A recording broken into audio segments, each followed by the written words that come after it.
नमस्कार। हर साल हम एनुअल मार्केट आउटलुक लेके आते हैं। हमेशा सही नहीं होते, पर फिर भी हिम्मत करके अगले साल आउटलुक लेके आ जाते हैं। पिछला साल हमारे लिए काफी लकी रहा। बहुत सारी प्रिडिक्शंस जो हमने की, वो सच निकली। जैसे फेड और आरबीआई ब्याज के दरों में कटौती करेंगे, इक्विटी रिटर्न में मॉडरेशन हो जाएगा, प्रेशियस मेटल में निवेश करना चाहिए, एंड भारत का रेटिंग अपग्रेड हो सकता है। जब आपकी बात सच निकलती है तो ऑब्वियसली अच्छा लगता है, बट इस एनुअल मार्केट आउटलुक का यह मतलब नहीं है कि सब सच निकलेगा। फैक्टर्स बदलते हैं, मार्केट भी बदलते हैं। ग्लोबल इकोनॉमी की बात करें तो दुनिया भर के देश प्रिंटिंग प्रेस चला रहे हैं। हर कोई स्टिम्युलस देने की बात कर रहा है। सेंट्रल बैंक्स ने ब्याज के दरों में कटौती काफी जोर से करी थी। अब फिस्कल स्टिम्युलस बढ़ रहा है तो वह ब्याज के दरों में कटौती जरूर करेंगे, बट 2026 में 25 के सामने कम करेंगे। ग्लोबल ग्रोथ पॉजिटिव रहेगा, बट अगले साल पिछले साल की तुलना में थोड़ा कम रहेगा। मार्केट को कई फैक्टर परेशान करते रहेंगे।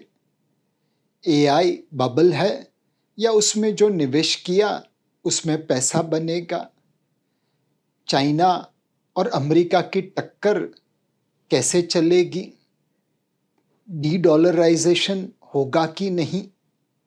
और क्या महंगाई वापस सर उठाएगी? ये सारे फैक्टर दुनिया की मार्केट को इम्पैक्ट करते रहेंगे। कुछ अजूबे भी दुनिया में देखने को मिलते हैं। फ्रांस में रिटायरीज का पेंशन वर्किंग एडल्ट से ज्यादा है। रिटायर्ड बाप काम करते हुए बेटे या बेटी से ज्यादा पैसा घर पे ला रहा है। चाइना दुनिया की दूसरी बड़ी इकोनॉमी है। वह दुनिया का सबसे बड़ा मैन्युफैक्चरर है। पिछले 2 सालों में उनकी मार्केट ने अच्छा प्रदर्शन किया है, लेकिन आज भी वो 17 साल पुराने लेवल पे ट्रेड हो रही है। इन 17 सालों में 5 बार चाइनीज मार्केट ऊपर उठी और फिर जोर से नीचे गिरी। ये छठी बार चाइना लकी होगा। अगर चाइनीज मार्केट ऊपर जाती है तो जाहिर है निवेशकों का पैसा वहां पे जाएगा, बट पिछले 5 बार की तरह मार्केट नीचे गिरती है तो जाहिर है निवेशकों का पैसा ऑल्टरनेट मार्केट जैसा कि भारत वहां पे आ सकता है। चाइना से कुछ चीजें सीखने जैसी हैं। उन्होंने पहले रियल एस्टेट डेवलप करके इकोनॉमी को ग्रोथ दिया। जब लगा बहुत सारे घोस्ट टाउन बन गए तो उन्होंने रियल एस्टेट की गाड़ी छोड़ दी और इंडस्ट्रियल मैन्युफैक्चरिंग की गाड़ी पे बैठ गए। जिस बखूबी चाइना ने ये पिवट किया, यू टर्न मारा, वो काबिले तारीफ है। भारत को भी उनके पास से ये सीखना चाहिए। इसी पिवट की वजह से आज बहुत सारी futuristic technology, electric vehicle, solar panel, coating या रोबोटिक्स, इसमें चाइना दुनिया में अग्रसर है। चाइना निवेश करते समय रिटर्न की दरकार नहीं करता। भले रिटर्न कम आए, लेकिन टेक्नोलॉजी के मामले में चाइना को आगे रहना है। एक और चीज जो चाइना से सीखने जैसी है, वह ब्यूरोक्रेसी की अकाउंटेबिलिटी है।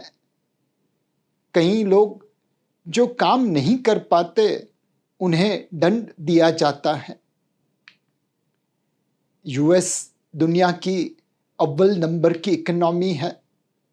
आर्टिफिशियल इंटेलिजेंस में जिस तरह से निवेश हो रहा है, पूरे यूएस की ग्रोथ को वो बढ़ावा दे रहा है। यूएस की भी अपनी फॉल्ट लाइन है। उनकी ट्विन डेफिसिट, फिस्कल डेफिसिट और करंट अकाउंट डेफिसिट 10% से ज़्यादा है। फिस्कल डेफिसिट मतलब सरकार आवक से ज़्यादा खर्चा कर रही है, और करंट अकाउंट डेफिसिट मतलब बिना मैन्युफैक्चर किए कंज्यूम किए जा रहे हैं। ये दोनों चीज़ें 10% ऑफ जीडीपी से ऊपर हैं। इनको फंड करने के लिए अमेरिकन सरकार दिन दोगुनी रात चौगुनी बोरोइंग कर रही है।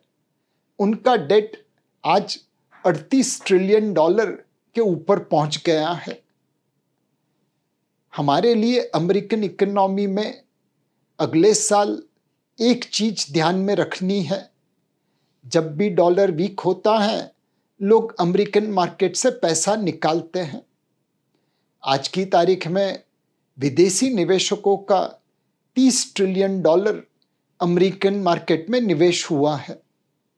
जैसे जैसे डॉलर गिरता है, क्या यहाँ से लोग पैसे निकालेंगे? अगर अमेरिका से पैसा निकलता है तो जाहिर है भारत की मार्केट में आने की संभावना बढ़ जाती है। भारतीय इकोनॉमी की बात करें तो पिछले कुछ दशक में इसमें बड़ा ट्रांसफॉर्मेशन आया है। एक जमाने में हम 9% से ज़्यादा फिस्कल डेफिसिट रखते थे, आज वो आधे से कम हो गई है। महंगाई डबल डिजिट से लो सिंगल डिजिट पे पहुंच गई है।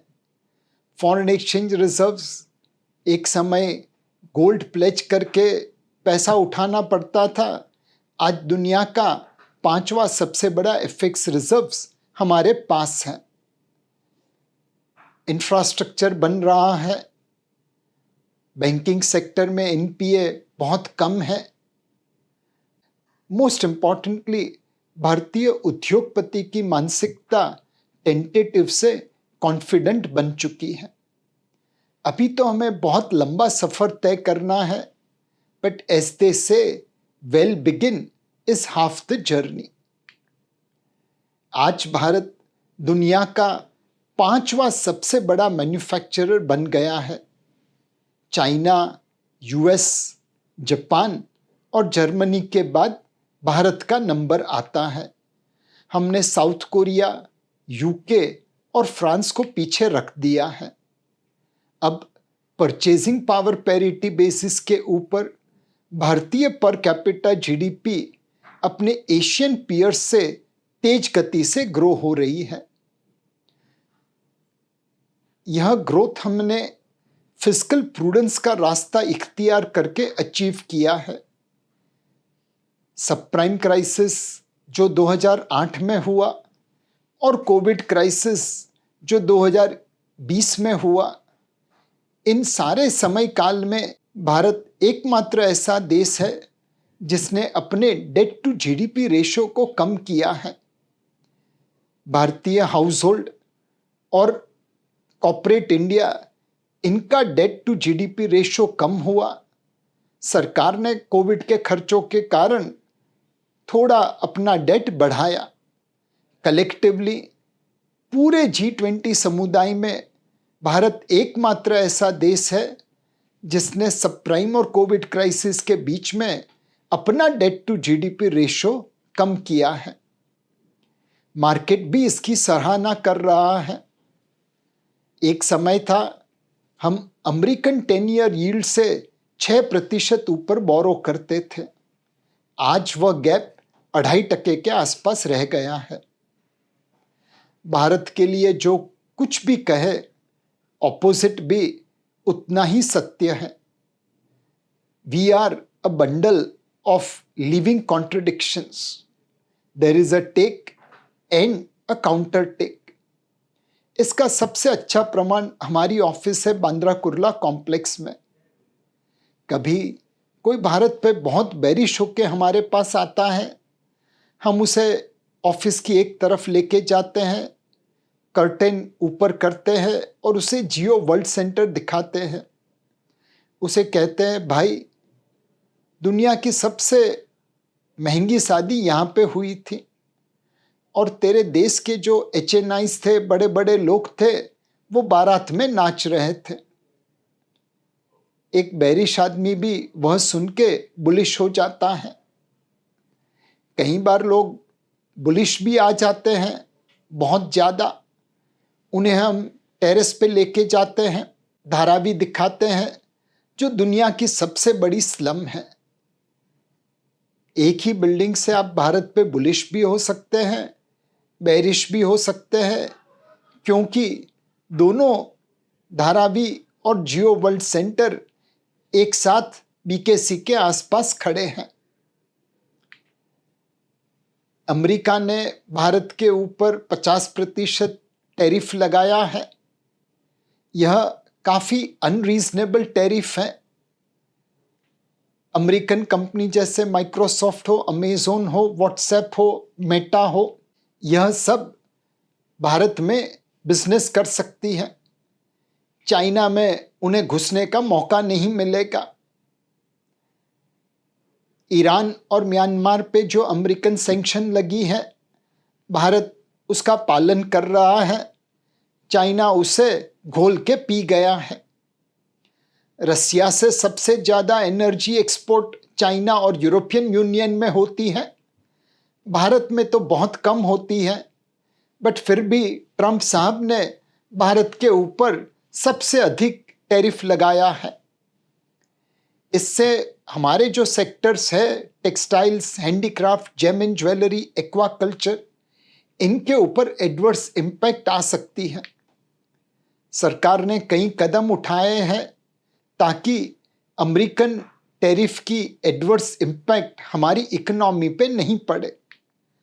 सबसे पहला उन्होंने लोगों की जेब में पैसा रखने का काम किया है। 1 लाख करोड़ की टैक्स रिबेट दी गई।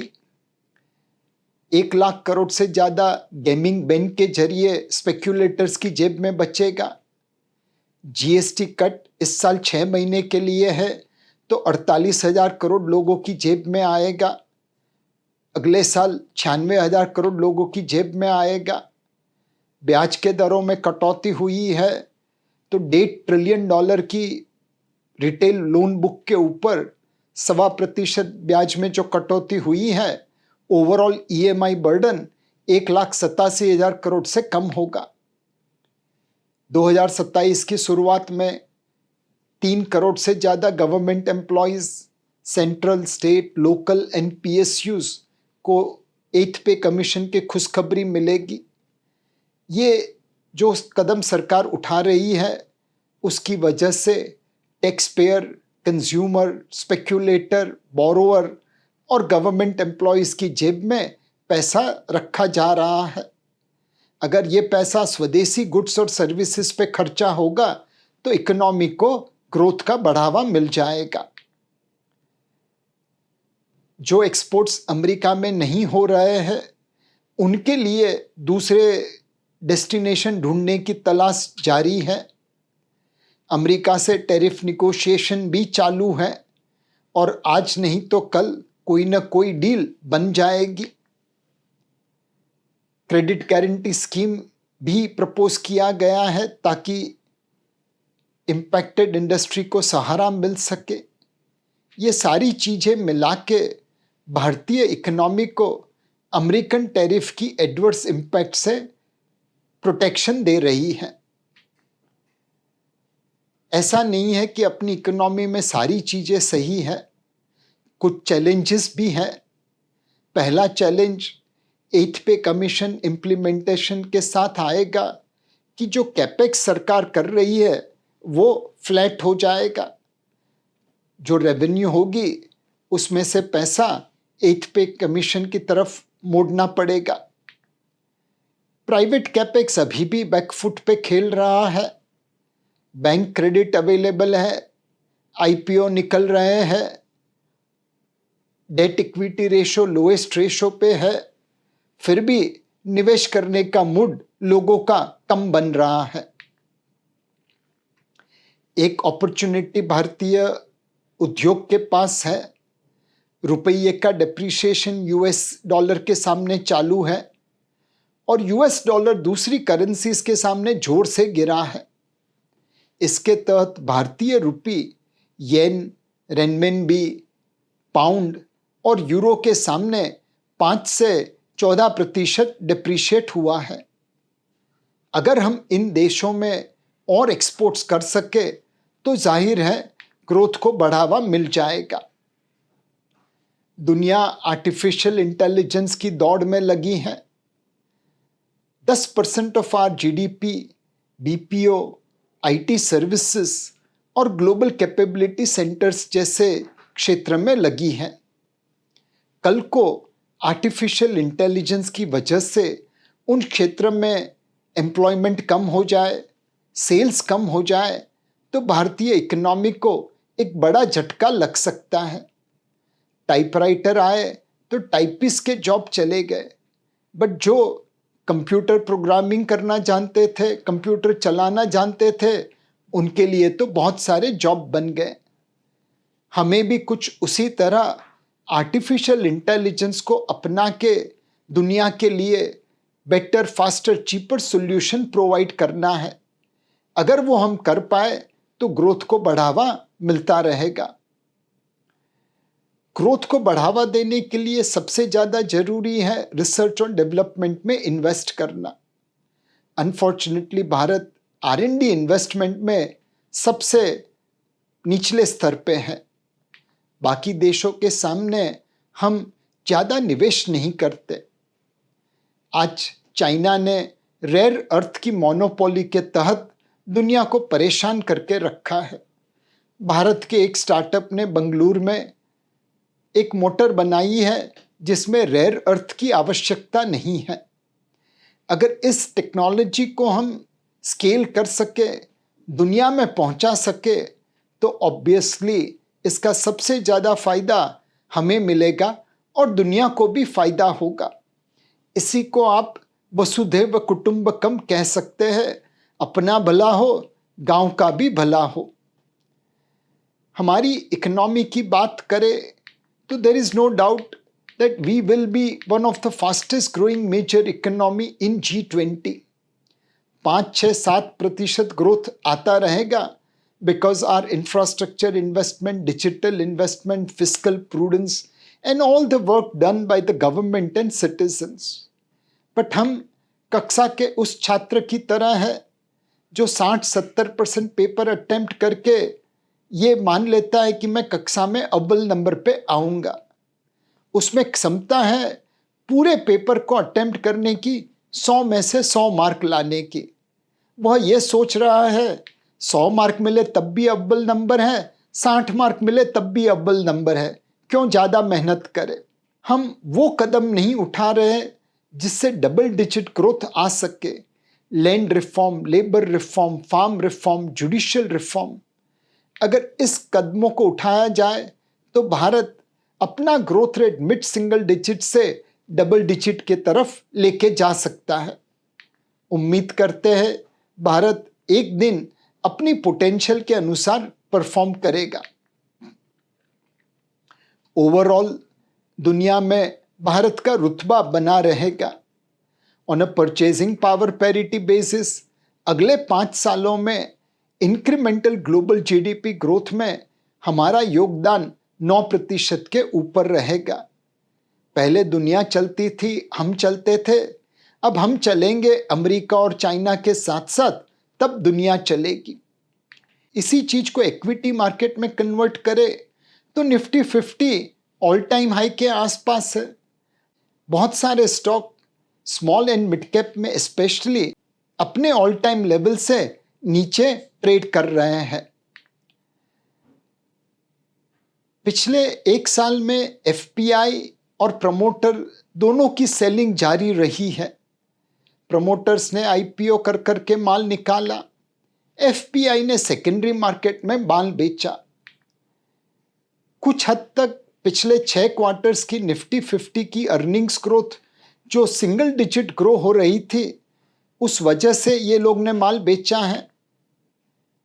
कुछ हद तक दुनिया के बाकी देश भारत के सामने अच्छा परफॉर्मेंस कर रहे थे, तो लोगों ने भारत की गाड़ी छोड़ के कोरिया या ताइवान की गाड़ी में बैठ गए।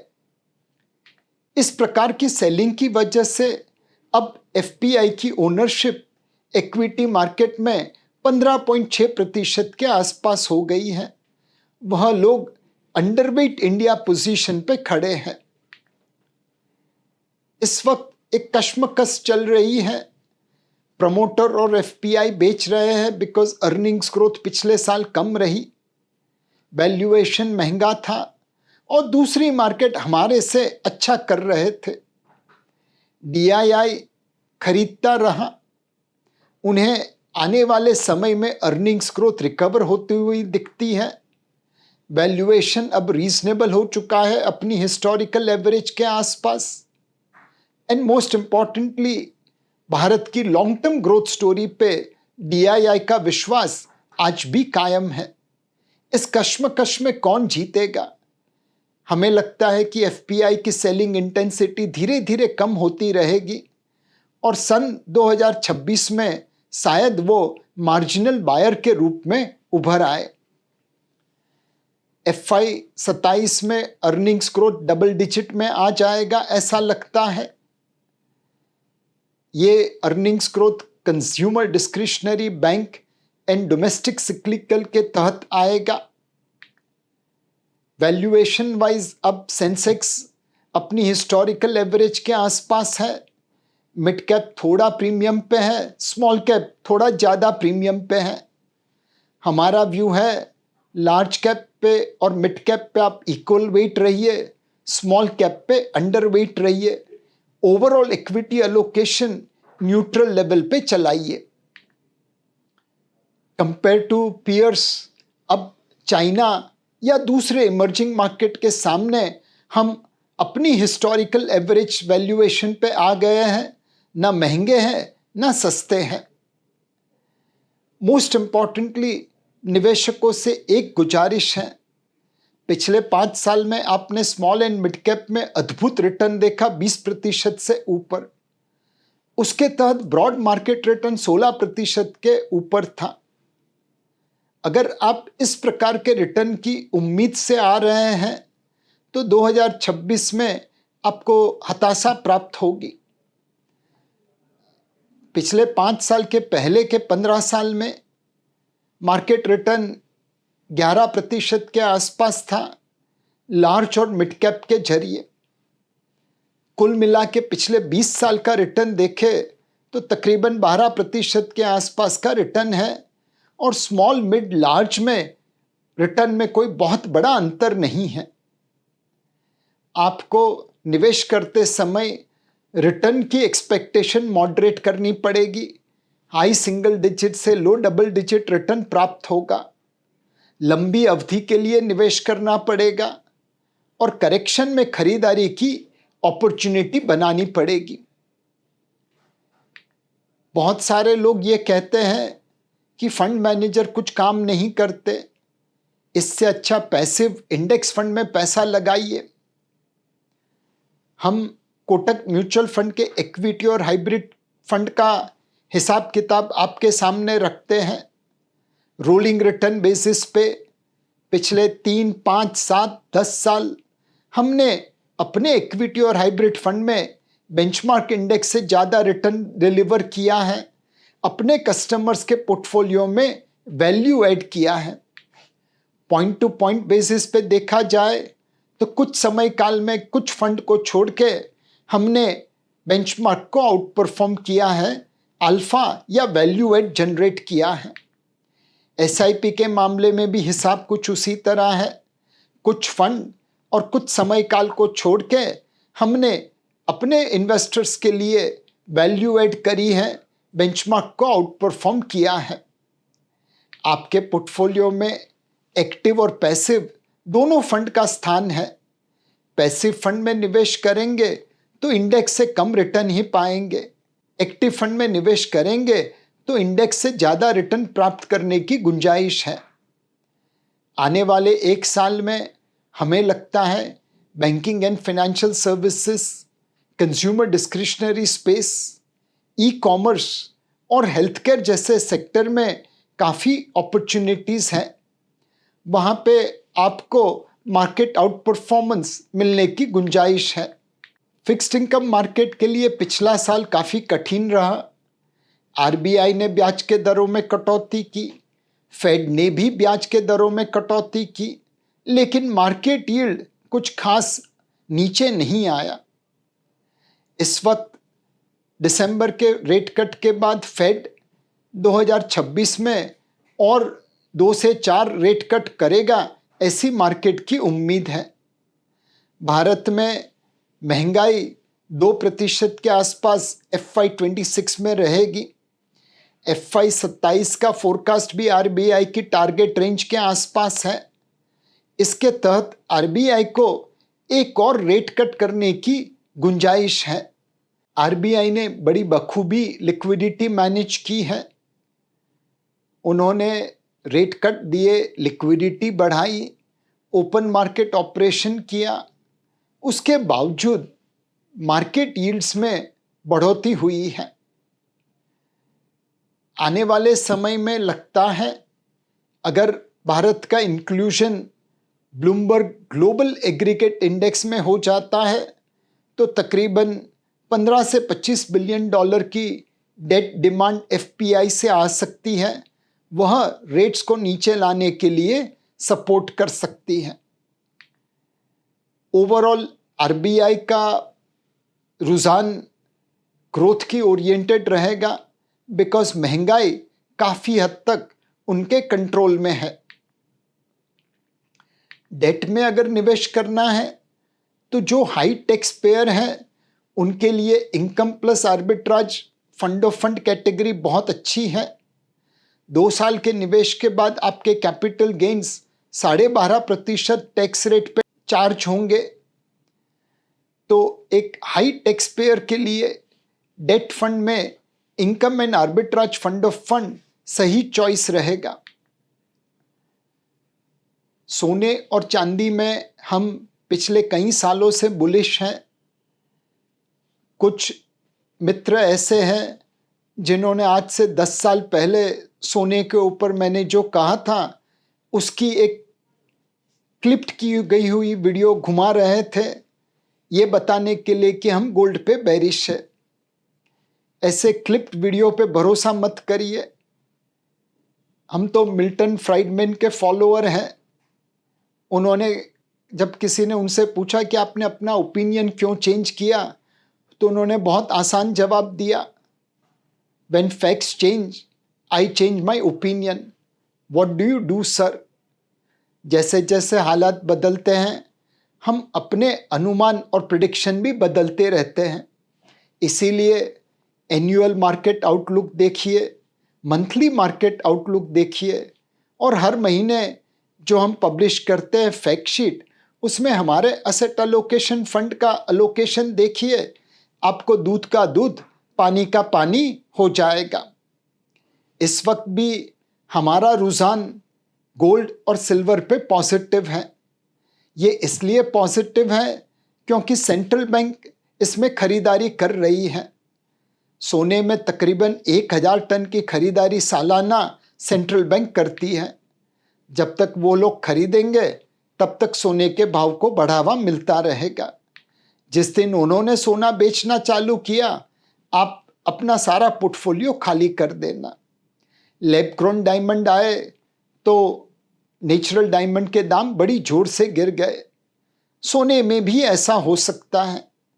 आज कोई ऐसी टेक्नोलॉजी नहीं है जो लैब ग्रोन सोना बना सके, बट आंख कान खुले रखने चाहिए। सोने में तब तक निवेश करिए जब तक सेंट्रल बैंक खरीदारी करता है। सोने से तब निकल जाइए जब किसी ने लैब ग्रोन गोल्ड बना दिया या सेंट्रल बैंक सोने में बिकवाली कर रहे हैं।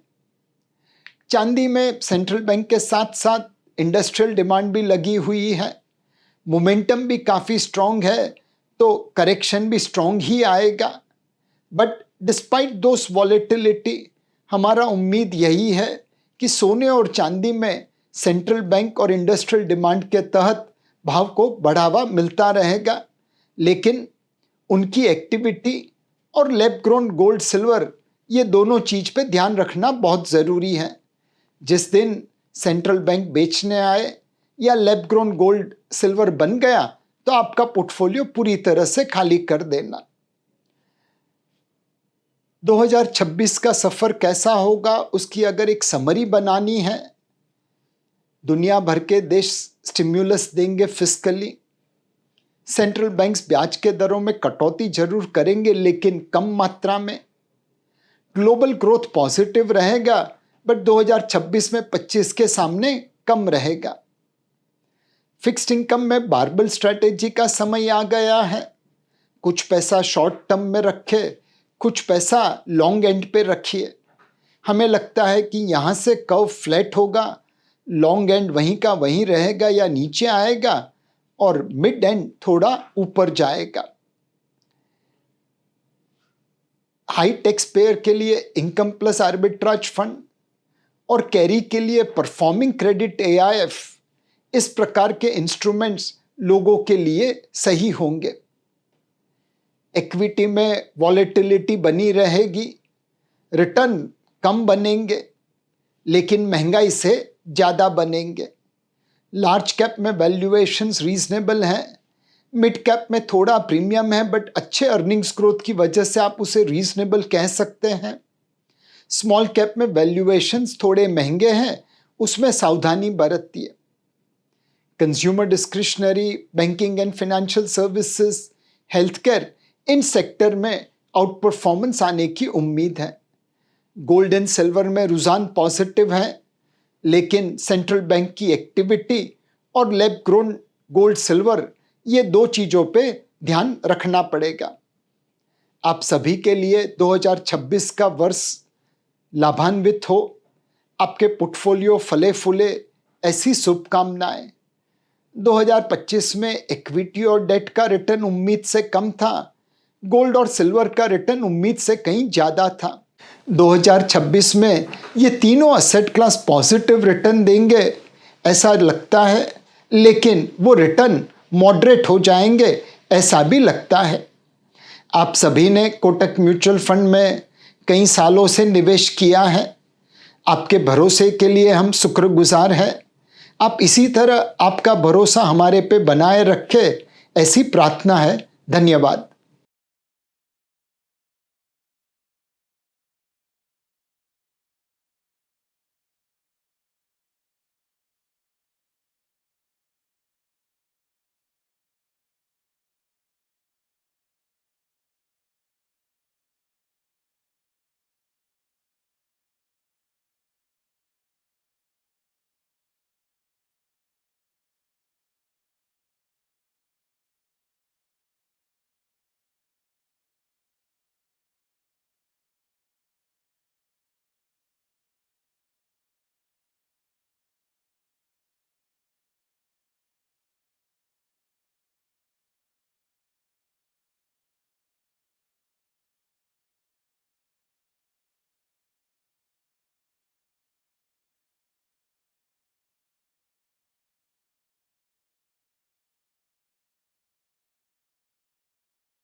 म्यूचुअल फंड निवेश बाजार जोखिमों के अधीन है। योजना से जुड़े सभी दस्तावेजों को ध्यान से पढ़ें।